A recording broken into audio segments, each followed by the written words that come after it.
If you think that is a stretch, hear me out. Thanks to George W. Bush's terrible second term, two unbelievably awful Republican opponents in John McCain and Mitt Romney, not to mention the charisma and impressive political skills as the most left-wing senator in the country, Barrio won 2 national elections and did so by impressive margins. The problem is that America's so-called smart people misread these victories. And by smart people, I am, of course, sarcastically referring to Democrats, the imbecilic Republican establishment, and the corrupt national media, all of whom deluded themselves into believing that Obama's victory meant that the country had not just moved to the left but to the far left.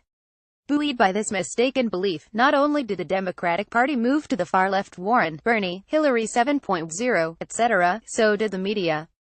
Over Obama's 8 years, among others, the New York Times, Washington Post, CNN, and MSNBC believed they were capturing a zeitgeist by hiring tons of rabid left-wing propagandists, a freak show that includes Ana Navarro, Philip Bump, Jake Tapper, Chris Cillizza, Jamel Harris, Chris Cuomo, Al Sharpton, Rachel Maddow, Joy Reid. ESPN was so sure of this, it went from a rock and roll sports network to MS-ESPN. What no one wanted to acknowledge, though, is that almost immediately after Obama's 2009 inauguration, voters began a major course correction. In February 2010, Republican Scott Brown's U.S. Senate victory to replace Ted Kennedy and, of all places, Massachusetts, combined with the historic wipeout of Democrats just 9 months later in the 2010 midterms, this should have told the so-called smart people that Obama was an anomaly, not a trend. But because the so-called smart people chose not to recognize this, chose to keep the velvet bubble in place, over the next 8 years, the Democrat Party has been nearly wiped out at every level, local and national. Nevertheless, our sports and political media, which are now infested with hardcore Obama-era leftists, have consciously refused to recognize reality. Even as Democrats lose their strongholds in New England, even as Republicans win every special election, the media not only refuse to recognize the fact that America is a right-of-center country, they are intentionally fabricating a reality that says the exact opposite. The reason for this goes beyond personal partisan denial. It is a propaganda tactic. Basically, the media believe that the only way to push America to the far left is to manufacture a reality backed by fraudulent polling that says we are already there and that anyone who is not on the progressive express is in the minority. Although the everyday American voters who have decimated the Democratic Party have thankfully not fallen for it, when you are talking about billions and billions of corporate dollars being spent on this propaganda, it is going to have an effect, and in many ways has.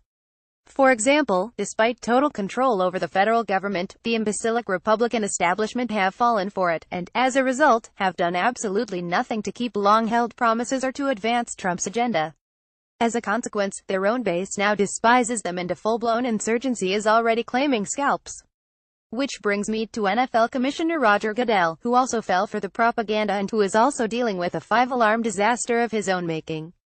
In Goodell's provincial world, in his deluded thinking, shaped by ESPN and CNN, he was fooled into believing America is enamored with identity politics and social justice.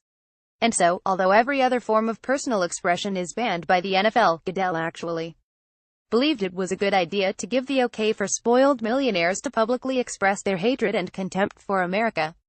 Completely out of touch with the common man and fan, Goodell fell for the media's fake reality and did irreparable damage to the NFL. My wife is a perfect example. Since childhood, thanks to a tradition handed down by her father, the Green Bay Packers has been one of the great passions of her life, until this season. And this is what should really terrify Goodell. My wife's lost passion is not a political statement or protest. Her passion died a natural death as she watched something she once loved betray her country.